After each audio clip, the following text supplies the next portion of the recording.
Well, welcome. And we'll start, of course, with our bracha. Thank you for joining me. Baruch atah Adonai Eloheinu melech haolam asher kitshanu b'mitzvotav v'tzivanu la'asok b'divrei Torah. And we'll start off with sharing the screen. And we are, of course, in Genesis. And we are dealing with the aftermath of Cain and Abel. And we are moved down to Lemech. And here we are. So, talking about Lemech's sons.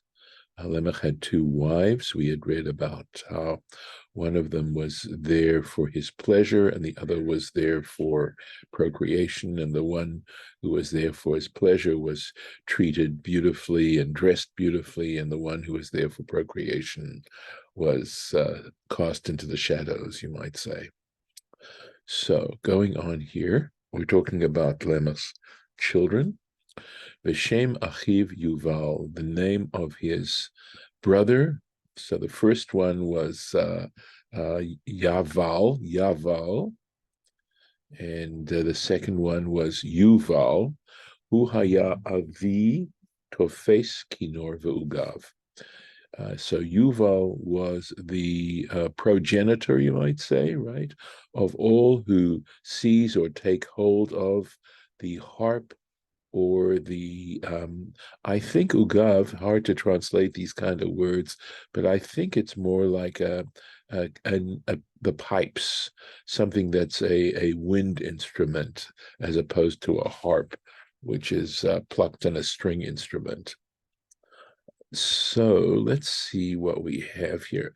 So we had commented on this before, but here we are. Let's make sure. So we had this commentary on Yaval, who was the progenitor of all those who dwell in tents and are shepherds, and the tradition understands this as being a reference to idolatry. And we also had a reference that even the one that is Yuval, who is the progenitor of the ones who play musical instruments, that the musical instruments were there again for the purposes of idolatry, as opposed to using these particular talents and these abilities for serving God. So moving on to this is now Tzila, his other wife. Ada was the first one, who was the one for beauty. This one is Tzila, from the word sail, to be in the shadows. Gam hi yalda, and she actually also gave birth at Tuval Cain. She gave birth to Tuval Cain. And who is Tuval Cain? Notice, of course, the word Cain, name, Cain, the name of Cain here.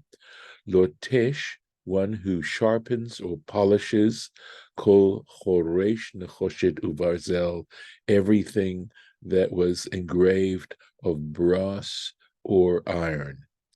Va'achot Tuval Cain Naamah, and the sister of Tuval Cain was Naamah.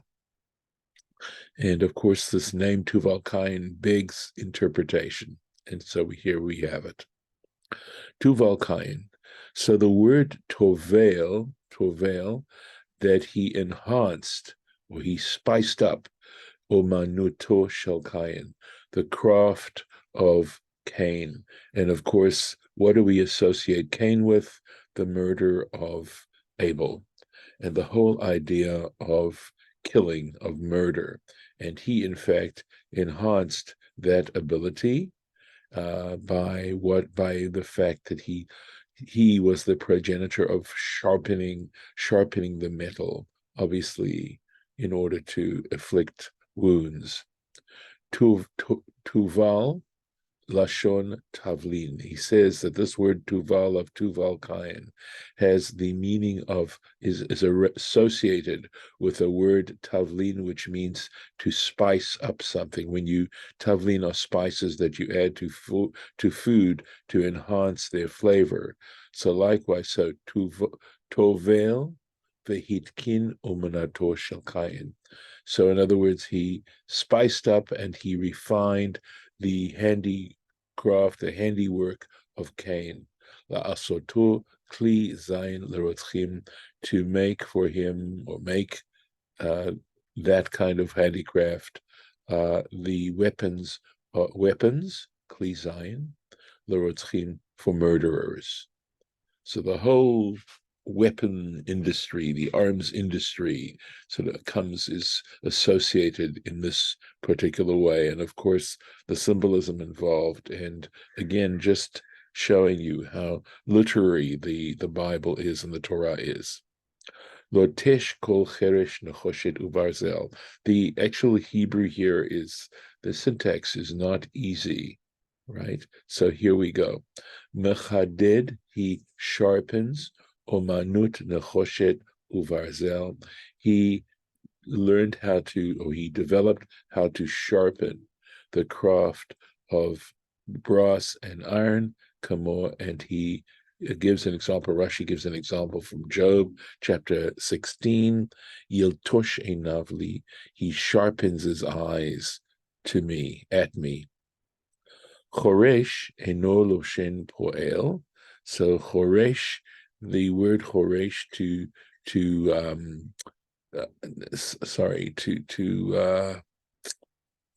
engrave, enosh loshan poel bisagol. It is not push. Poel would be, I believe, a noun, right? Pa'al would be the, although poel means to do, besegol, using the vowel, the three-pointed vowel segol, the S sound. Ela lashon, here we go. Poel betzere. Interesting. I don't think this is a yud here. But it's, but tsere is the A sound with the two dots horizontally.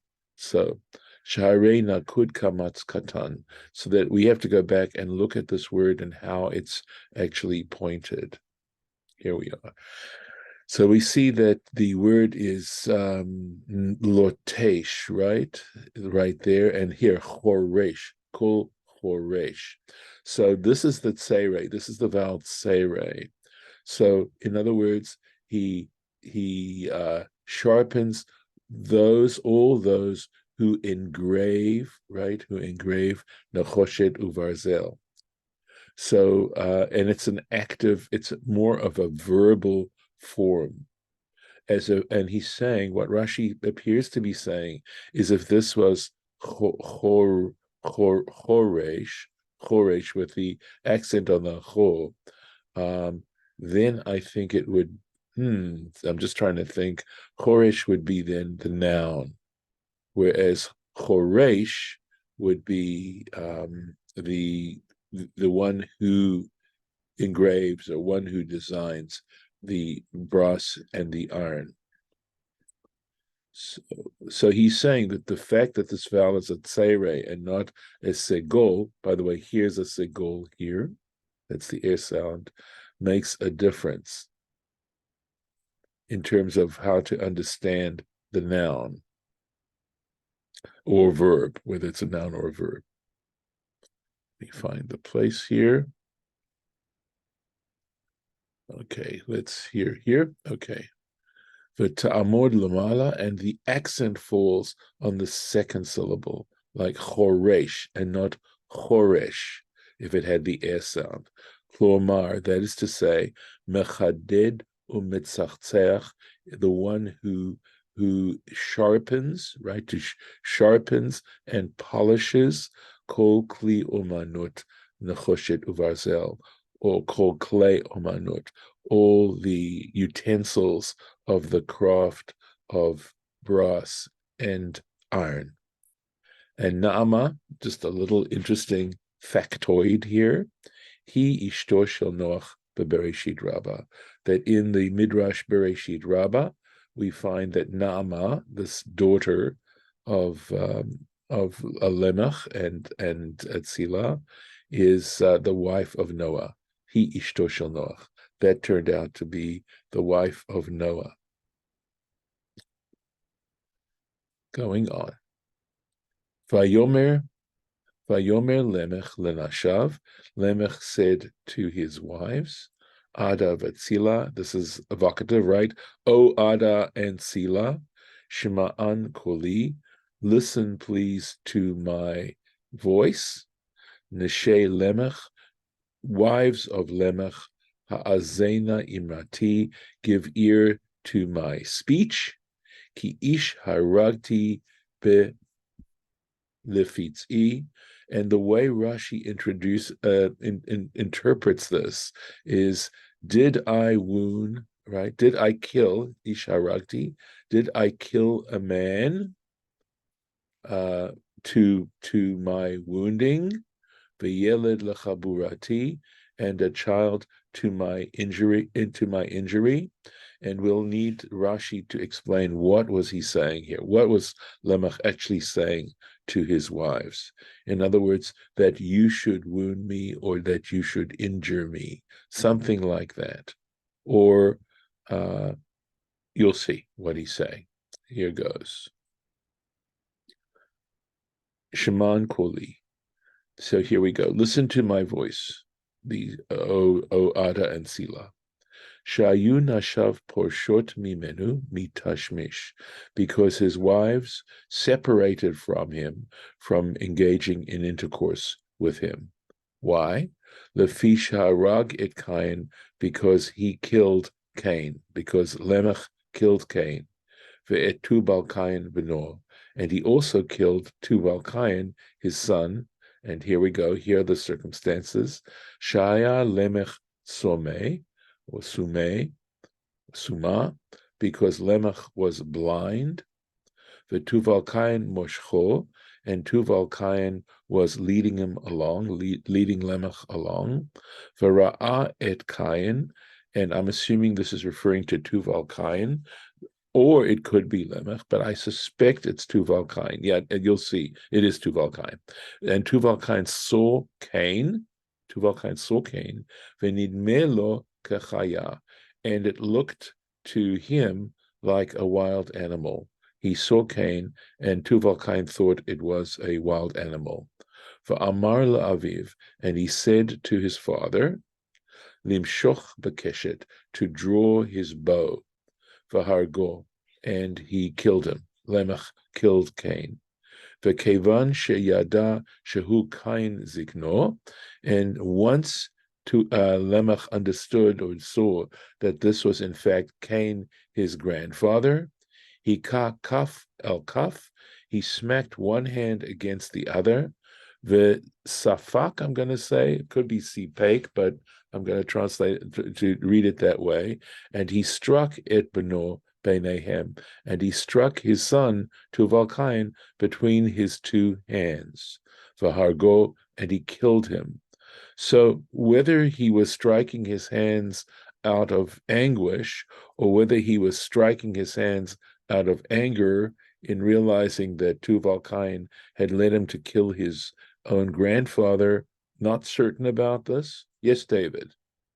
But wait, he was blind, right? Who was blind in this one? Sorry, No problem. Lemech was the one who was blind. So how would he have been able to see? Okay, yeah. How would he have been able to see all this then, or striking? Yeah, correct. So at first, I wasn't absolutely certain whether Lemech was blind in the sense that he just couldn't see very well, but he was absolutely blind. He was totally blind, and that's what I'm understanding now as we're going through this and reflecting on it. So, but remember, Tuval Cain was leading him. He had his hand, holding him by the Right. hand, and leading him. And he picture this, right? Tuval Cain sees Cain, thinks Cain is a wild animal, tells his father to draw the bow, and in a particular direction, and Lemech draws his bow and kills Cain.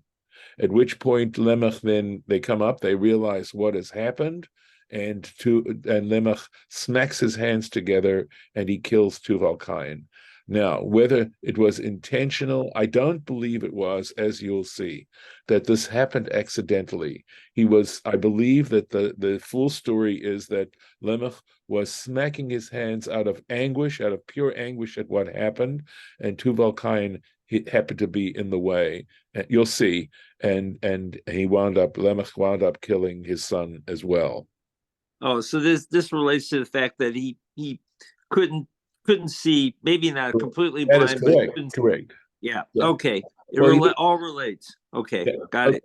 Right, because even if he was completely blind, he'd have a sense of where his hands were, right? Yeah. I don't think a blind person is incapable of clapping. Right. Right. Okay. Okay. Thank you. Okay, no problem.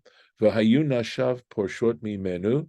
So as a consequence, because he had killed his grandfather and killed his son, his wives separated from him. V'hu mefaisan. And in this sentence that we're reading, he was trying to appeal to them, to appease them. So going back, now we have some background on this particular sentence. Shema ankuli, oh, hear my voice.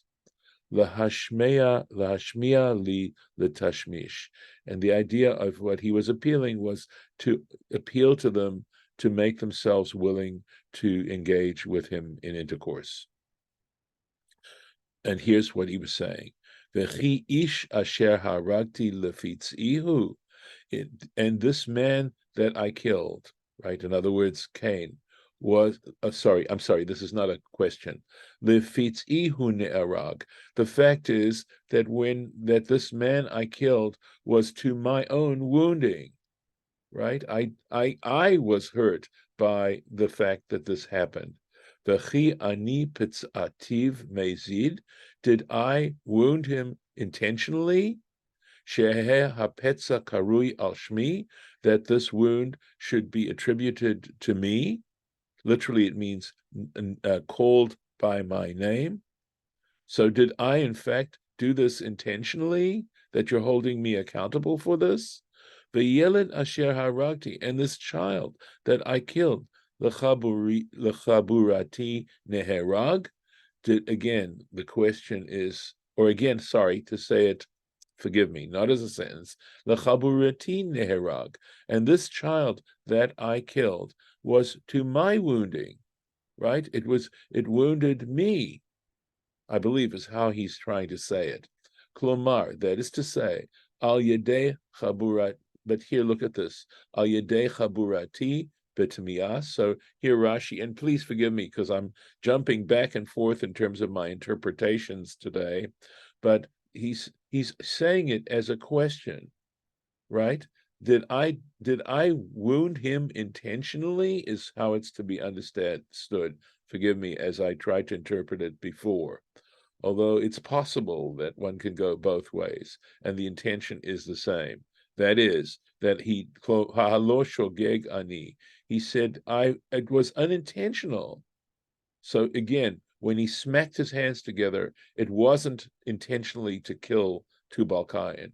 It was just that, sadly and tragically, Tubal Cain's head was in the way. Velo mezid, and I wasn't doing it intentionally. Lo zehu pitzi, not the first one, in other words, not this one, meaning Cain, is on account of my wounding him. Velo zehu chaburati, and this one, that is Tubal Cain, wasn't an injury caused by me. So we have to understand pitzi meaning my wounding, right? And chaburati means my injury. Let's go take a look at this, right? So how are we reading this sense? Let's see if we can read it now, given Rashi's interpretation. Ki ish haragti lefitz That's how Rashi's understanding this. Did I kill this man by my wounding him? The Yeled Chaburati, and this child by my injuring him, right? By my injury. So that's how to understand this sentence. Ki shivatayim yukam Cain. He says, for Cain will be avenged after 7 generations. Lemech shivim v'shiva, and Lemech by 77. And we'll see, in other words, 77 generations. Let's take a look at Rashi. Ki shivatayim yukam Cain. For Cain will be avenged by 7. Cain shaharag mezid. Look at this. This is Lemech, in a way, saying this. This is Rashi putting words in Lemech's mouth. Cain, who killed intentionally, nitla lo ad sheva dorot.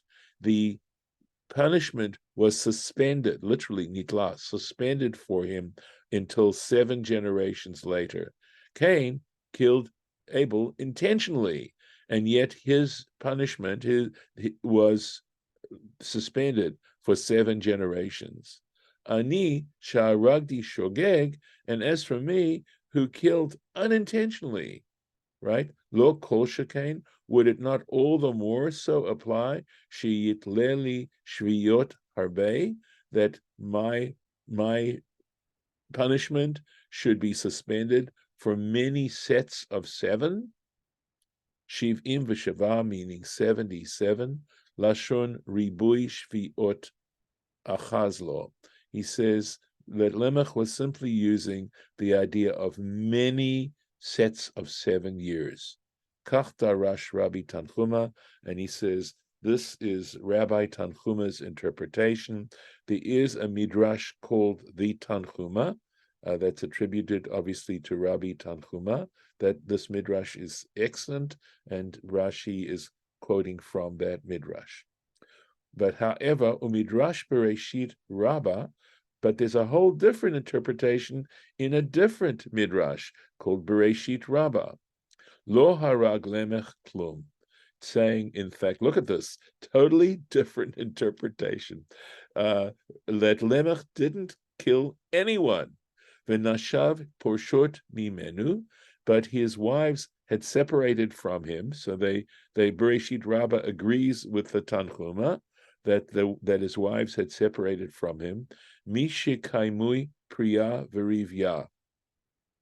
Once they had achieved the being fruitful and multiplying, in other words, that they had performed the mitzvah of procreation.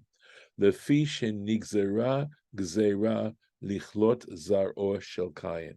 And the reason why they no longer wanted to be intimate with Lemech is because they realized that there was a divine edict to finish off the progeny of Cain, la'achar shiva dorot, after 7 generations. Amru, and so they said to themselves, they thought, right, this is his 2 wives, ma anu liodot lebehala. What purpose? Why should we give birth, right? Procreate for no reason whatsoever. The machar hamabul ba, tomorrow the flood is going to arrive. Veshotef et hakol, and is going to wipe out, wash out everything. Vahu omer lahem, and he says to them, that is Lemech. Lemech is saying to them, V'chi ish haragti lefitz'i. Again, did I kill a man to injure me? V'chi ani haragti et Hevel. Did I, this man now understood as being Abel, Cain's brother, and indeed did I kill Abel? Shaya ish bekoma, who was a man in stature, ve'yeled b'shanim, and a child in years. Shiahei zar'i kaleh be'oto avon, that my seed should come to an end for that iniquity, in other words, for what Cain did to him. Uma Cain shaharag, And just as Cain, who in fact committed murder, nitla lo shiv'a dorot, again, the 7 generations were suspended in terms of punishment. Ani shelo haragti lo kol shekain. And as for me, since I didn't kill anybody, lo kol shekain, would it not, how much the more would it apply? Sheyitlu li shviot harbe, that I would have many sets of 7 generations to be punished if necessary at all. V'zeh kal v'chomer shel shtut. And Rashi says this is a nonsensical a fortiori argument. Im Cain, if this were the case, ein hakadosh baruch hu gove et chovo u'mekayem et dvaro. If that were the case, in other words, if in fact Cain wasn't going to be avenged, and in fact, if because of human wickedness, the flood, because that's why the flood took place, if Lemech was correct, then the flood never would have happened. In other words, there never would have been God's word would not have been valid. So different interpretation, but there they are for you. And right here is where I'm going to stop today. So, any comments, any thoughts?